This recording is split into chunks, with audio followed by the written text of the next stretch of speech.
অনেকে মনে করেন যে ধর্ম আর রাজনীতি আলাদা বিষয়, ধর্ম আর অর্থনীতি আলাদা বিষয়। অনেকে মনে করেন আর কি ধর্ম এবং কালচার আলাদা বিষয়, ধর্ম এডুকেশন আলাদা বিষয়, ধর্ম এবং কি পরিবারতন্ত্র, লস, বিচার বিভাগ এগুলো আলাদা বিষয়।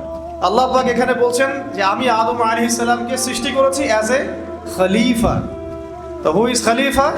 আল্লাহ রাব্বুল আলামিন সূরা সাদ এর মধ্যে এর অ্যানসার দিচ্ছেন। কোন সূরা? সূরা সাদ। একটা তো সফাত, একটা সদ, একটা সফ আলাদা সূরা, সফ আলাদা সূরা, সদ আলাদা সূরা, সফাত আলাদা।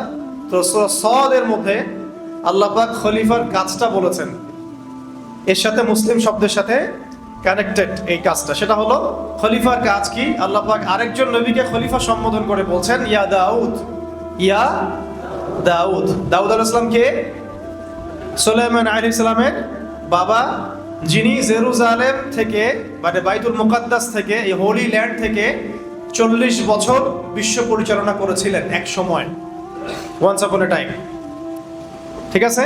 তাহলে দাউদ আলাইহিস সালাম শুধুমাত্র নবী ছিলেন না, একজন কি ছিলেন? রাষ্ট্র প্রধান ছিলেন। শুধু রাষ্ট্রপ্রধান না, তিনি ওয়ার্ল্ডের একটা বড় পার্টকে শাসন করেছেন, সেটাও সবচেয়ে গুরুত্বপূর্ণ সভ্যতার কেন্দ্রস্থল জেরুজালেম থেকে। সভ্যতার কেন্দ্রস্থল কিন্তু দুইটা। কয়টা? একটা তো মক্কা মুকাররমা, এটা আমরা জানি, আর তারও প্রাচীন হচ্ছে এই হোলি ল্যান্ড বা বাইতুল মুকাদ্দাস, যেটাকে কেন্দ্র করে আজকে সারা বিশ্বের রাজনীতি ঘুরপাক খাচ্ছে। সারা বিশ্বের পলিটিক্স, ইকোনমিক্স, সোশ্যাল অ্যাফেয়ার্স যা দেখছেন এগুলো ঘুরপাক খাচ্ছে শুধুমাত্র হোলি ল্যান্ডকে কেন্দ্র করে। আমেরিকার যত এই শয়তানি, তার মূল উদ্দেশ্য হচ্ছে সে ইসরায়েলকে হোলি ল্যান্ড তুলে দিতে চায়। শুধু গাজা না, শুধুমাত্র আল আকসা মসজিদ না, শুধুমাত্র এই বাইতুল মুকাদ্দাস কেন্দ্রিক আশেপাশের অঞ্চল না, তারা চায় পুরো হোলি ল্যান্ড শাসন করতে।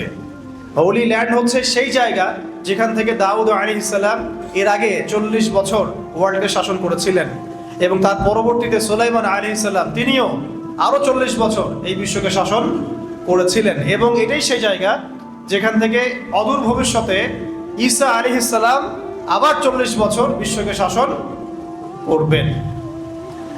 এর ভৌগোলিক সীমানাটা হচ্ছে ইরাকের ইউফ্রেটিস বা ফোরাত নদী থেকে শুরু করে মিশরের রিভার নাইল বা নীল নদ পর্যন্ত।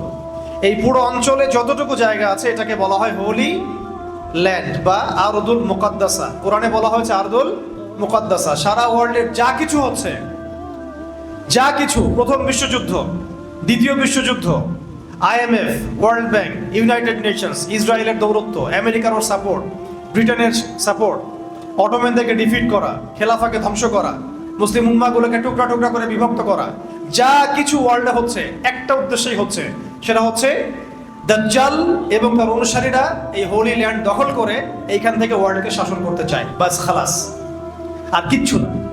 আপনি অন্ধকারে হাতড়ে ফিরবেন যদি এই কনসেপ্ট না বোঝেন। আপনি শুধু পলিটিক্স দিয়ে, জিও পলিটিক্স দিয়ে, ইকোনমিক্স দিয়ে সারা ওয়ার্ল্ডের ক্রাইসিসকে ডিল করতে পারবেন না যদি না আপনি এই দাজ্জাল, আখিরুজ্জামান, ঈসা আলাইহিস সালাম, জায়নিস্ট মুভমেন্ট, এই হোলি ল্যান্ড, এগুলো থেকে বিশ্বের সামনের ভবিষ্যৎ এগুলো সম্পর্কে না জানেন।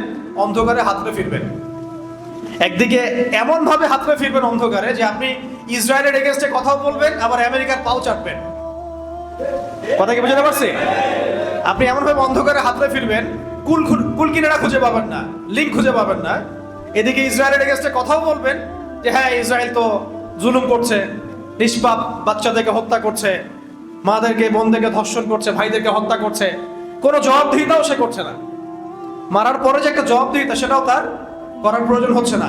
আপনার কাছে এটা খারাপ লাগছে, মানুষ হিসাবে আপনার খারাপ লাগছে, লাগছে তো নাকি? না লাগলে তো সেটা আলাদা আলোচনা আর কি, তাহলে আপনি মানুষের পর্যায়ে পড়ছেন না, সেটা আলাদা আলোচনা। কিন্তু এদিকে আপনি আবার আমেরিকার সমস্ত তন্ত্র মন্ত্র, বাণিজ্য, মানে পলিটিক্যাল অ্যাফেয়ার সব কিছু ডিল করতেছেন ওর সাথে। ওকে আপনি বন্ধু মনে করছেন, পশ্চিমাদেরকে বন্ধু মনে করছেন, ন্যাটোকে বন্ধু মনে করছেন, ওয়ার্ল্ড ব্যাংক, IMF, ফেডারেল রিজার্ভকে বন্ধু মনে করছেন, আর মুজাহিদ ভাইদেরকে আপনি জঙ্গি সন্ত্রাসী বলছেন। আপনি অন্ধকারে হাতড়ে ফিরবেন যদি আপনি শেষ জামানা সম্পর্কে জ্ঞান না রাখেন। যত কিছু হচ্ছে সারা ওয়ার্ল্ডে কোন জায়গাকে কেন্দ্র করে?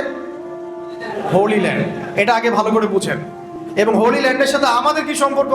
আপনি বলতে পারেন আমরা তো লাখ লাখ মাইল দূরে আছি, ওই দাজ্জালের শাসনের সাথেই সারা বিশ্বের শাসন সম্পৃক্ত। সে ওখান থেকে যখন সারা বিশ্বকে শাসন করবে অচিরেই, সে বাংলাদেশকে বাদ দিবে না, সে মায়ানমারকে বাদ দিবে না, সে ভারতকে বাদ দিবে না, সে পাকিস্তানকে বাদ দিবে না। এখানে দুটো দল হয়ে যাবে, একটা তার দাসত্ব করবে, যারা তার দাসত্ব করবে, যে ব্যক্তি হোক, যে সংগঠন হোক, যে রাষ্ট্রপ্রধান হোক, যে সামরিক বাহিনী হোক, যে স্টেট হোক, যারা তার দাসত্ব করবে সে তাকে সুখ, স্বাচ্ছন্দ্য, সমৃদ্ধি দিবে। এই জন্যে ইসরায়েল ভারতের বিপক্ষে কখন অবস্থান নিবে না, বুঝতে পারছি? ইসরায়েল এই কারণে তার বন্ধুদের বিরুদ্ধে কখনো অবস্থান নিবে না, কিন্তু সে আফগানিস্তানের মুজাহিদ ভাইদের বিরুদ্ধে অবস্থান নিবে। দুটা ভাগ হয়ে যাবে, এক দল যারা তাকে স্বীকার করবে তাকে সে সমৃদ্ধি দিবে, আর যারা তাকে স্বীকার করবে না সে দুর্ভিক্ষ দিয়ে মারবে, পানিতে মারবে, ভাতে মারবে, বোমে মারবে, মানে নিরপরাধ বাচ্চাদেরকে পর্যন্ত সে বোম দিয়ে উড়াই দিবে। ওয়ার্ল্ডের এখন যদি আপনি ওয়ার্ল্ডের বিষয়গুলো বুঝতে ব্যর্থ হন এত স্পষ্ট হওয়ার পরেও, তাহলে আল্লাহি ভাই আপনার চেয়ে অন্ধ ব্যক্তি পৃথিবীতে কেউ নাই। এত স্পষ্ট বিগত 30-40 বছরেও হয়তোবা ছিল না, এখন যত স্পষ্ট হয়েছে। অথচ এই কথাগুলো আমরা অনেকদিন আগে থেকেই বলেছিলাম, আরো অনেক স্কলারও বলেছিলেন, কিন্তু আমরা এগুলোকে মনে করেছি পাগলের প্রলাপ। দাজ্জাল আবার কি, ঠিক আছে, দাজ্জাল আবার কি, ওর অনুসারী আবার কি। ভাই বিগত 2000 বছরে ওই দাউদ আলাইহিস সালাম এবং সুলাইমান আলাইহিস সালামের খিলাফা রাষ্ট্রের পরে ইহুদিরা কখনো কোনো রাষ্ট্র গঠন করতে পারে নাই, তারা কখনো রাজধানী ঘোষণা করতে পারে নাই, তারা বিশ্বে উদ্বাস্তুর মতো ছিল, কেউ তাদেরকে জায়গা দিত না, বিশ্বের মানুষ তাদের চরিত্র সম্পর্কে জানতো, তারা নবীদেরকে হত্যা করত, তারা নবীদেরকে হত্যা করা জাতি, তাদেরকে আল্লাহ পাক একটা চান্স দিয়েছিলেন, প্রত্যেকটা চান্স তারা নষ্ট করেছিল। এই কারণে একবার নেবুজাদনেজার তাদেরকে ধ্বংস করেছে, একবার রোমান সম্রাট টাইটাস তাদেরকে ধ্বংস করেছে। এরপরে তারা বিক্ষিপ্ত হয়ে মদিনায় গিয়ে আক্রা গেছিল। মদিনায় কেন? রাসূলুল্লাহ সাল্লাল্লাহু আলাইহি ওয়াসাল্লাম শেষ নবী হয়ে আসবেন এটা তারা জানতো, এটা ওদের তাওরাতে জাবুরে ইনজিলে লেখা ছিল যে আহমদ হবেন শেষ নবী, তার আনুগত্য করলে তোমরা আবার সারা ওয়ার্ল্ডের শাসন ক্ষমতা ফিরে পাবে। তারা সেটাও গ্রহণ করে নাই। আমাদের নবী সাল্লাল্লাহু আলাইহি ওয়াসাল্লাম নিজের পায়ে হেঁটে মদিনায় গিয়েছিলেন, তারা তাকে স্বীকার করে নাই। বরং বনু কাইনুকা, বনু নাজির, বনু কুরাইজা এরা আল্লাহর রাসূলকে হত্যার চেষ্টা করেছে, এদের সবার সাথে যুদ্ধ হয়েছে। পরে খায়বারে গিয়ে আশ্রয় নিয়েছিল এরা, ওখানেও তাদের সাথে যুদ্ধ হয়েছে। এরপরে বিগত আপনি দেখবেন 1914 থেকে 18-17 এই সময়টুকুর মধ্যে তারা এই বাইতুল মুকাদ্দাসকে মুসলিমদের হাত থেকে ছিনিয়ে নিয়ে বিগত এই 70-80 বা 100 বছরে আজকে দেখেন সারা তারা কোন জায়গায় আসছে এবং বিশ্ব কোন জায়গায় আসছে, আর মুসলমানরা কোন জায়গায় আসছে।